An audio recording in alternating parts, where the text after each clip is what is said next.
Бауыржан Момышұлы атындағы номер 45-ші қазақ классикалық гимназиясын 4-ші сынып оқушысы Самат Аяулым. Ағартушы, педагог, жазушы Ыбырай Алтынсарин атамыздың 180 жылдық мерейтойына орай «Әй достарым» өлеңі. Әй достарым, жігіттерім, болмасқа болушы болма. Қолыңнан келсе қыл қайыр, кісіден алушы болма.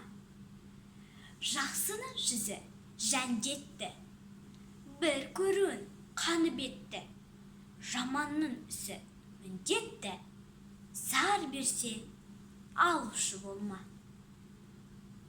Жоғары қарап оқ атпа, өзіңнің сер қасыңа. Ақылсыз жанды досым деп басыңды қосып сұрайтпа. Күндердің күні болғанда ол жаман айғақ болар басыңа. Бар күшіңді сынаспай, балуандармен күреспе. Таң боларсың әлемге, сөз боларсың көлемге. Ақылсыз достан ақылды дұшпан артық, сырты майда, іші қан.